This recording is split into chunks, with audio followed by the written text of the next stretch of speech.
ನಮಸ್ಕಾರ, ಹೇಗಿದ್ದೀರಾ? ನಿಮ್ಮೆಲ್ರಿಗೂ ಮಕರ ಸಂಕ್ರಾಂತಿಯ ಹಾರ್ದಿಕ ಶುಭಾಶಯಗಳು. ಸಂಕ್ರಾಂತಿ ಹಬ್ಬದ ವಿಶೇಷ ನಮಗೆಲ್ರಿಗೂ ಗೊತ್ತೇ ಇದೆ.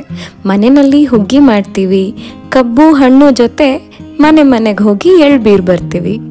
ಹಾಗೆ ಗೋಪೂಜೆನೂ ಕೂಡ ಒಂದು ವಿಶೇಷ ಮಹತ್ವವನ್ನು ಪಡ್ಕೊಂಡಿದೆ. ಅದೇ ರೀತಿ ಪುಟ್ಟ ಮಕ್ಕಳಿಗೆ ಫಲ ಎರೆಯೋದು ನಮ್ಮಲ್ಲಿ ಒಂದು ವಾಡಿಕೆ. ನಮ್ಮನೆ ಪುಟಾಣಿಗಳಿಗಿವತ್ತು ಎಳ್ಳಾರತಿ ಮಾಡ್ತಾ ಇದ್ದೀನಿ, ಬನ್ನಿ ನೀವು ಜೊತೆಯಾಗಿ. ಸಾಮಾನ್ಯವಾಗಿ 1 ವರ್ಷದಿಂದ 10 ವರ್ಷದ ಒಳಗಿನ ಮಕ್ಕಳಿಗೆ ಫಲ ಎರಿತೀವಿ. ಆದರೆ ಕೆಲವ್ರ ಮನೆಯಲ್ಲಿ 5 ವರ್ಷದ ತನಕನೂ ಫಲ ಎರಿತಾರೆ. ಇದು ಅವರವರ ಮನೆಯ ವಾಡಿಕೆ, ಹಾಗೆ ಅವರ ಇಷ್ಟಕ್ಕೆ ಸಂಬಂಧಪಟ್ಟಿದ್ದು. ಇದನ್ನ ಸಂಜೆ ಸಮಯದಲ್ಲಿ ಮಾಡ್ತೀವಿ. ಮೊದಲಿಗೆ ಹಸೆ ಮಣೆಯನ್ನು ರೆಡಿ ಮಾಡಿ ಅಲ್ಲಿ ರಂಗೋಲಿ ಹಾಕಿ ದೀಪವನ್ನು ಇಟ್ಟು ಮಕ್ಕಳನ್ನ ಕೂರಿಸ್ತೀವಿ. ಮೊದಲಿಗೆ ಎಳ್ಳು ಬೆಲ್ಲದ ಮಿಶ್ರಣದಲ್ಲಿ ಮಕ್ಕಳಿಗೆ ಇಳಿಯನ್ನ ತೆಗೆಯಲಾಗುತ್ತೆ. ನಂತರ ಇದಕ್ಕೆ ಎಳ್ಳು ಬೆಲ್ಲದ ಮಿಶ್ರಣ, ಹಾಗೆ ಕಬ್ಬಿನ ಚೂರು, ಸೊಪ್ಪಿನ ಕಡಲೆಕಾಯಿ ಮತ್ತು ಅವರೆಕಾಯಿ, ಹಾಗೆ ವಿಶೇಷವಾಗಿ ಎಳಚಿ ಹಣ್ಣನ್ನು ಸೇರಿಸಿ ಜೊತೆಗೆ ಒಂದಿಷ್ಟು ನಾಣ್ಯಗಳನ್ನು ಸೇರಿಸಿ ಮಕ್ಕಳಿಗೆ ಫಲ ಎರೆಯೋದು. ಫಲ ಎರೆಯೋದು ಅಂದರೆ ಈ ಎಲ್ಲ ಮಿಶ್ರಣವನ್ನು ಅವರ ತಲೆಯ ಮೇಲಿಂದ ಹಾಕೋದು ಅಂತ ಅಷ್ಟೇ. ಹಾಗೆ ಕುಸುರಿ ಕಾಳಿನಿಂದ ಮಾಡಿದ ಹಾರ ಅಥವಾ ಬ್ರೇಸ್ಲೆಟ್ನ ಮಕ್ಕಳಿಗೆ ಹಾಕೋದು ಕೂಡ ಇತ್ತು.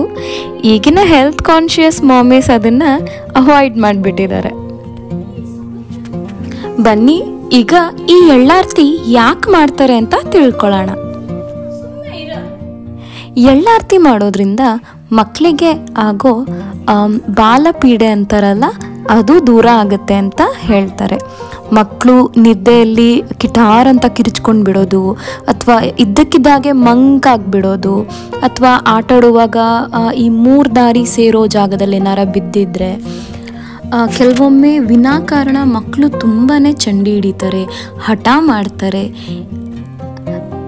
ಅಥವಾ ಸಣ್ಣ ಪುಟ್ಟ ಮಕ್ಕಳಿಗೆ ಉಂಟಾಗುವಂಥ ಎಲ್ಲ ಥರದ ತೊಂದರೆಗಳನ್ನ ಇದು ನಿವಾರಿಸುತ್ತೆ ಅಂತ ಹೇಳಿ ನಂಬಿಕೆ ಇದೆ.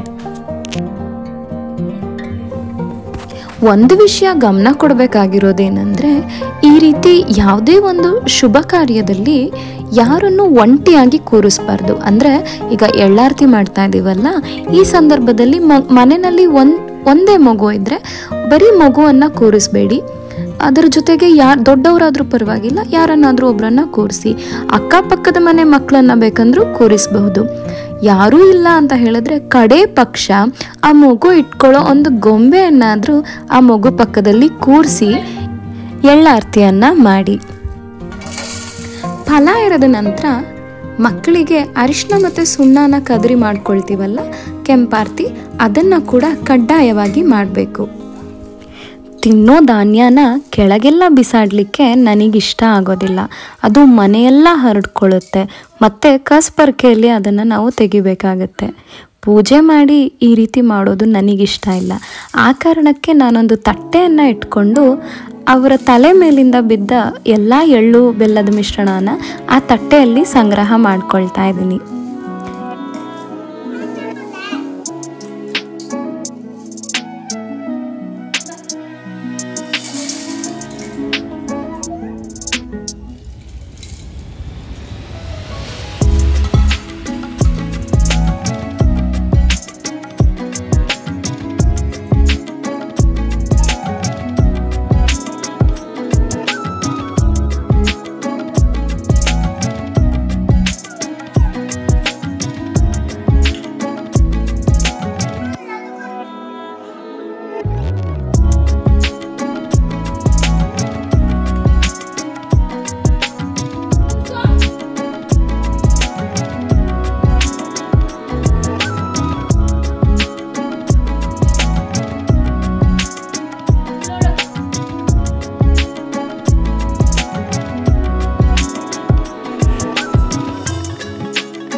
ಹೇಳಿದ್ದನ್ನು ಹೇಳಿ. ಎಳ್ಳು ಬೆಲ್ಲ ತಿಂದು ಒಳ್ಳೆ ಮಾತಾಡೋಣ. ಹ್ಯಾಪಿ ಸಂಕ್ರಾಂತಿ.